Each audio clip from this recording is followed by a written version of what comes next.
Hello class ninth. आज हम class ninth R S Agarwal exercise 7B का क्वेश्चन नंबर 4 डिस्कस करते हैं। In the adjoining figure x ratio y ratio z किसके equal है? 5 4 6 के। If X O Y is a straight line, X O Y ये पूरी लाइन एक straight line है, तो आपको दिख रहा है स्ट्रेट लाइन के ऊपर तीन एंगल बन रहे हैं क्या? एक्स वाई और जेड, इन तीनों का सम कितना होगा? 180 degree. Find the value of x y and z. देखो, इसका सॉल्यूशन करने के लिए सबसे पहले आप बोलोगे angle X O P plus angle P O Q plus angle Q O Y equal to 180 degree. क्यों है भाई ऐसा? ये है लीनियर पेयर की वजह से। किसकी वजह से? लीनियर पेयर की। एक स्ट्रेट लाइन पे जितने भी एंगल बनते हैं सबका सम 180 डिग्री होता है। अगर मैं एक्स ओ पी की वैल्यू रखूं तो एक्स आएगा, प्लस पी ओ क्यू की वैल्यू रखेंगे तो वाई आएगा, प्लस क्यू ओ वाई की वैल्यू रखेंगे तो जेड आएगा। That is equal to 180 degree. देखो, अकॉर्डिंग टू क्वेश्चन तुम्हें एक बात पता है कि x ratio y ratio z, इन तीनों एंगल्स का रेशियो क्या गिवन है? 5 रेशियो 4 रेशियो 6। रेशियो से क्वांटिटी बनाने के लिए तुम्हें एक कॉमन रेशियो लेट करना पड़ता है, तो आपने लेट किया, late common ratio. Common ratio क्या लेट कर लेते? कोई एक वेरिएबल लेट कर लेते, तो कॉमन रेशियो हम लेट करते हैं, मान लेते हैं ए, स्मॉल ए। तो इसका मतलब है तो x की वैल्यू क्या हो जाएगी तुम्हारी? 5 है, 5 से मल्टीप्लाई हो गया। y की वैल्यू क्या हो जाएगी? 4a। और z की वैल्यू क्या हो जाएगी? 6 है। देखो बच्चा, रेशियो लिखने के लिए हमारे को कुछ क्वांटिटी में से किसी नंबर को डिवाइड करके, या ऐसे बोल सकता हूं मैं कि सिंपलेस्ट फॉर्म लिखी जाती है। तो सिंपलेस्ट फॉर्म को वापस से ओरिजिनल फॉर्म में लाने के लिए हमें उसी नंबर से मल्टीप्लाई करना होता है जो नंबर हमने उसमें से कैंसिल किया था। तो उस कैंसिल किए हुए नंबर को हम कॉमन रेशियो बोलते हैं। भाई जैसे मान लो 25 डिवाइड बाय 30 है ना। अब इसको रेशियो में लिखने के लिए 25 रेशियो 30 नहीं लिखते हैं, इसको सिंपलेस्ट फॉर्म में लिखते हैं। मतलब 5 से कैंसिल करेंगे 5 टाइम, 5 से कैंसिल 6 टाइम, तो ये क्या हो गया? 5 रेशियो 6। वापस से क्वांटिटी बनाने के लिए तुम इसको 5x एंड 6x बोलोगे। तो ये क्वांटिटी क्या है? 5x किसके इक्वल है? 25 के, और 6x भी किसके इक्वल है? 30 के। यही होता है आपका कॉमन रेशियो। तो ये भी क्लास 8 में हमने पढ़ा है इस चीज को, तो उसके बेसिस पे मैं यहाँ पे यूज में ले रहा हूँ इसको ना। ये वैल्यू किस में पुट कर दो? इक्वेशन 1 में पुट कर दो। तो आप लिखोगे बाय इक्वेशन 1। इक्वेशन 1 से हम बोल सकते हैं कि 5a plus 4a plus 6a किसके इक्वल हो जाएगा बच्चा? 180 के।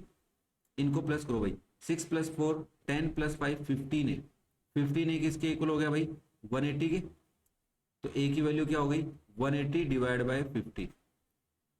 तो 15 1 जा 15, फिर बचा 30, 15 2 जा 30। तो a की वैल्यू क्या आ गई? 12 आ गई भाई। क्लियर है क्या यहाँ तक? a की वैल्यू क्या आ गई तुम्हारी? 12। इससे क्या फायदा हुआ? इससे फायदा ये हुआ सर हमारे को a का पता चला है, तो x की वैल्यू क्या हो जाएगी? x इक्वल टू 5 इंटू ए था, तो ये हो जाएगा 5 इंटू 12। तो आंसर आ गया 60 डिग्री। y क्या है हमारा? y है 4 इंटू ए, तो 4 इंटू 12 48 डिग्री हो गया। और z की वैल्यू क्या है हमारी? 6a, तो 6 इंटू 12, तो ये हो जाएगा 72 डिग्री। तो एक एक्स वाई जेड की वैल्यू हमें पता चल गई। भाई ये ध्यान रखना, थोड़ा सा एक चीज को नोटिस करना कि जब रेशियो गिवन होता है तो हम एंगल्स कैसे फाइंड आउट करते हैं। ओके, तो ये था आपका question number 4। Next question number 5। In the adjoining figure what value of x will make AOB A straight line. कि एक्स की जगह क्या रखें कि एओबी स्ट्रेट लाइन हो जाए। देखो भाई, एओबी स्ट्रेट लाइन हो, if for AOB is a straight line, अगर एओबी स्ट्रेट लाइन चाहिए तुम्हारे को, तो इसके लिए तुम्हें क्या करना होगा? स्ट्रेट लाइन आपको करना होगा 3x plus 20 plus 4x minus 36, इन दोनों एंगल्स का सम कितना होना चाहिए? 180 डिग्री होगा, तभी ये पॉसिबल है, अदरवाइज ये पॉसिबल नहीं है। क्या बात क्लियर हो रही है भाई? एओबी स्ट्रेट लाइन कब होगी? जब इन दोनों एंगल्स का सम कितना होगा? 180 degree, by the concept of linear pair. Linear pair के कॉन्सेप्ट से हम ये बात बोल पा रहे हैं, अगर इन दोनों एंगल्स का सम 180 डिग्री हुआ तो एओबी क्या होगी? एक स्ट्रेट लाइन होगी। तो हमारे को एओबी एक स्ट्रेट लाइन चाहिए, तो इसके लिए हमारे को क्या करना होगा? इन दोनों एंगल्स का सम 180 करना होगा। अब इसको हम सोल्व करते हैं। देखो, ब्रैकेट ओपन करोगे तो क्या लिखोगे? 3x plus 20 degree plus 4x minus 36 degree is equal to 180 degree. 3x plus 4x कितना हो जाएगा? 7x। 20 माइनस 13 हो जाएगा माइनस का 16 डिग्री, किसके इक्वल? 180 डिग्री के इक्वल। 7x इक्वल हो जाएगा 180 प्लस 16 डिग्री, क्योंकि माइनस है इधर आके प्लस हो जाएगा। तो 7x किसके इक्वल आ गया? 196 के। आपको x की वैल्यू चाहिए तो 196 डिवाइड बाय 7, 7 2 जा 14, 7 8 जा 56, तो x की वैल्यू कितनी होगी 28 डिग्री। अगर x आपका 28 डिग्री है तो मतलब आपकी लाइन एक स्ट्रेट लाइन हो जाएगी। If x is 28 degree then AOB is a straight line. क्या ये बात क्लियर हो रही भाई? कब होगी स्ट्रेट लाइन? जब x की वैल्यू 20 होगी, क्योंकि 28 होगी, क्योंकि 28 होने पे इन दोनों एंगल्स का सम, ये वाला एंगल प्लस ये वाला एंगल कितना हो जाएगा आपका 180 डिग्री हो जाएगा, कंप्लीट एंगल। नाउ नेक्स्ट देखो question number 6, two lines AB and CD intersect at O। देखो एक लाइन है आपके पास AB, एक लाइन है CD, O पे इंटरसेक्ट कर रही है। अगर एंगल AOC 50 डिग्री का है, ये एंगल 50 का है, तो AOD बताइए, BOD बताइए और BOC बताइए। तो देखो हमने एक कॉन्सेप्ट पढ़ा है कि जब दो लाइनें एक दूसरे को इंटरसेक्ट करती हैं तो वहां पे एंगल 1, एंगल 2, एंगल 3 और एंगल 4, चार एंगल बनते हैं। तो जो ऑपोजिट एंगल्स होते हैं वो इक्वल होते हैं, मतलब एंगल 1 किसके इक्वल होगा एंगल 3 के, और एंगल 2 किसके इक्वल होगा एंगल 4 के। कौन सा कॉन्सेप्ट है भैया, बता सकते हो मेरे को? हाँ, इसको बोलते हैं वर्टिकली ऑपोजिट एंगल्स। तो यहाँ पे बोलेंगे सिंस एंगल AOC किसके इक्वल है एंगल BOD के इक्वल है। बोल सकता हूँ क्या भाई ये वाला एंगल इसके सामने वाले एंगल के इक्वल है, क्यों है? एंड दूसरी बात भी बता दो इसको कि एंगल AOD किसके इक्वल है एंगल BOC के इक्वल है, क्यों है? वर्टिकली ऑपोजिट एंगल्स है। क्या है? Vertically opposite angles. Pair of vertically opposite angles क्या होते हैं? इक्वल होते हैं, इस कॉन्सेप्ट से। अब देखो तुम्हारे को पता है कि सिंस, एंड एक बात और पता है according to question angle AOC कितना है 50 डिग्री का है, तो आप लिखोगे सो एंगल BOD भी कितना हो जाएगा 50 डिग्री। देख लो भाई, अरे ये 50 तो सामने वाला भी 50 होगा ना, तो 50 हो गया। तो एक तो वैल्यू आ गई तुम्हारे पास ये, दूसरी तुम्हारे पास वैल्यू किसकी पूछ रहा है AOD की वैल्यू पूछ रहा है और BOC की। तो देखो जब तक AOD नहीं पता होगा BOC नहीं पता होगा, तो इन दोनों में से एक एंगल चाहिए। अब तुम एक बात बताओ, अगर ये एक लाइन जा रही हो, यहाँ से एक लाइन मैंने ऐसे निकाल दी हो, तो इस एंगल का और इस एंगल का सम कितना होगा? तो ये दोनों एंगल मिलकर एक सीधी लाइन बना रहे हैं, ये वाली, है ना? तो स्ट्रेट लाइन बनाने का कौन सा कोई कोई कॉन्सेप्ट पढ़ा है क्या तुम लोगों ने? लीनियर पेयर पढ़ा है ना? तो एक एंगल पता कर लो, तो तुम बोल दो कि इस एंगल का और इस एंगल का दोनों का सम कितना होगा 180 degree. Since angle AOC plus angle AOD is equal to 180 degree. क्यों भाई? ब्रैकेट में लिखो लीनियर पेयर से। किसकी वजह से? लीनियर पेयर की वजह से। तो आप AOC की वैल्यू पता है? हाँ पता है ना 50 डिग्री, तो प्लस AOD पता है? नहीं, ये तो पता ही करना है। तो AOD किसके इक्वल होगा 180 के।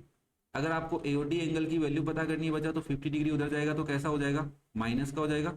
तो 180 माइनस 50 डिग्री, तो आपका AOD कितना हो गया बच्चा 130 डिग्री। AOD हो गया 130 डिग्री। देखो अगर मैं इसको इक्वेशन 1 बोलूं और इसको इक्वेशन 2 बोलूं, तो मैं यहाँ पे लिख सकता हूँ क्या कि बाय इक्वेशन 2 हम ये लिख सकते हैं कि एंगल BOC भी कितना होगा 130 डिग्री के, क्योंकि BOC किसके इक्वल है AOD के। तो आपने तीनों एंगल पता करके इसको बता दिए। तो यहाँ पे दो कॉन्सेप्ट लगे हैं, एक लगा है वर्टिकली ऑपोजिट एंगल और दूसरा लगा है बच्चा इसके अंदर लीनियर पेयर। तो आपको लीनियर पेयर भी अप्लाई करना आना चाहिए, चारों तरफ लीनियर पेयर लग रहा है। देखो भाई मैं ऐसे बोल सकता हूँ कि इस एंगल का और इस एंगल का सम भी 180 होगा, इस एंगल का और इस एंगल का सम भी 180 होगा, इस एंगल का और इस एंगल का सम भी 180 होगा, क्योंकि सब लीनियर पेयर बना रहे हैं। तो ये चीज तुम्हें नोटिस करनी है। देखो ज्योमेट्री समझोगे तभी मजा आएगा।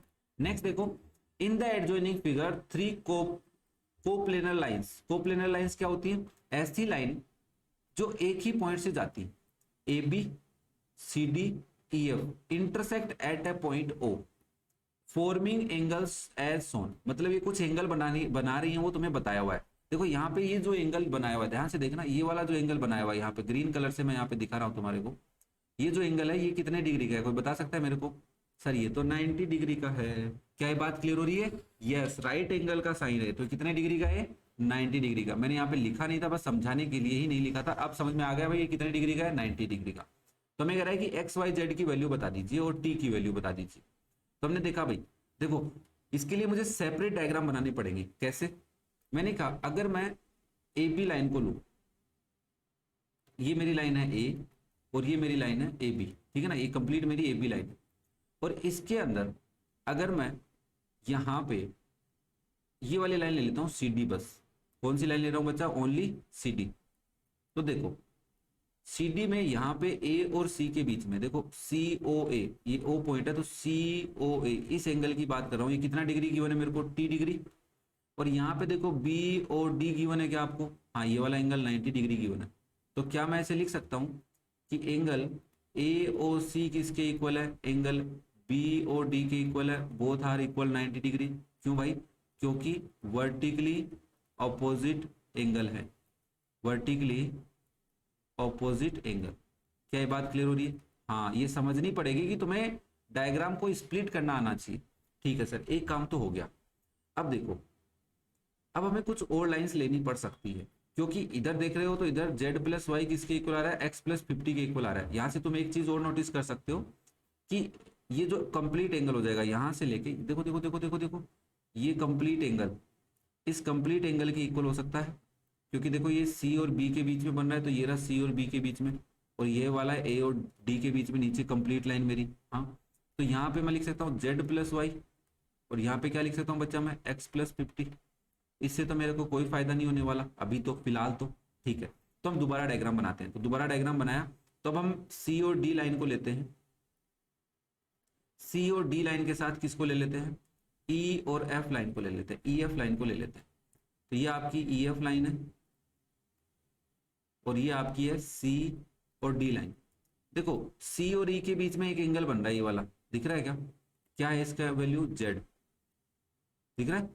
और यहाँ पे एफ और डी के बीच में एक एंगल बन रहा है, कितना बन रहा है बच्चा, 50 डिग्री का बन रहा है।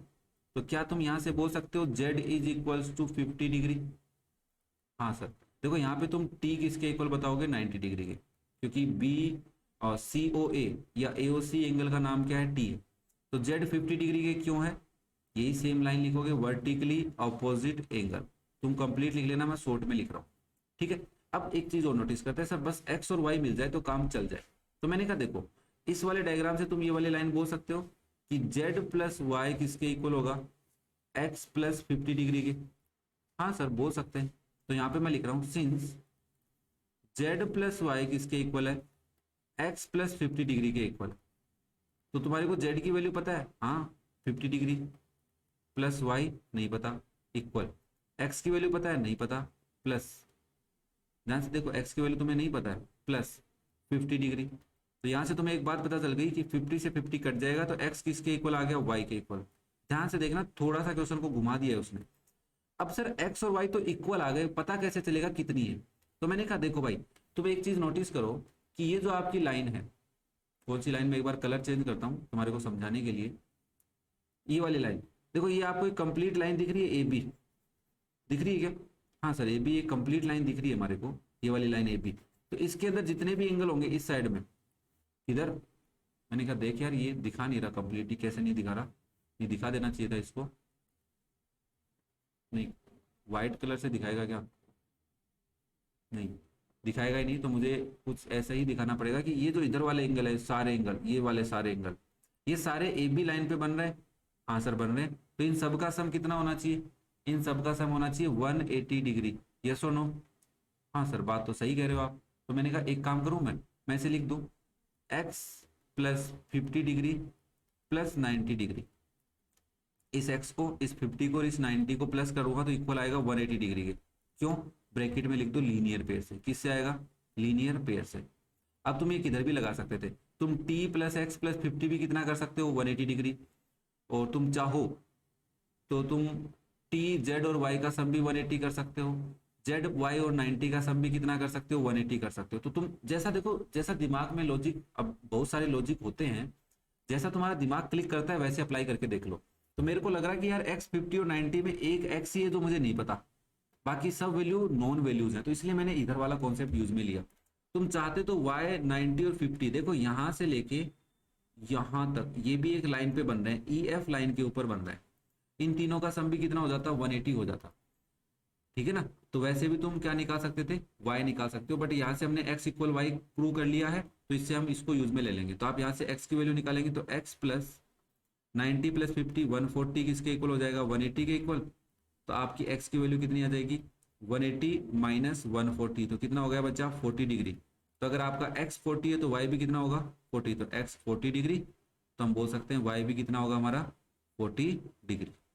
तुम चाहो तो यहाँ पे इक्वेशन की हेल्प से निकाल लो कि इसको मैं इक्वेशन बोल रहा हूँ, उस इक्वेशन से, जैसे मान लो मैंने इसको कह दिया ये इक्वेशन 1 है, ये इक्वेशन 2 है, तो यहाँ पे आप लिखोगे by equation 2, by equation 2 y भी कितना हो जाएगा तुम्हारा 40 डिग्री। क्या बात समझ में आई बच्चा?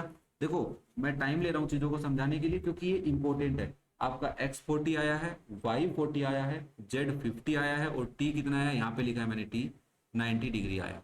ठीक है, आराम से बैठ के समझना। अगर फिर भी तुम्हारे को नहीं समझ में आया तो कमेंट करके जरूर बताना। ओके, तो ये था आपका क्वेश्चन नंबर 7।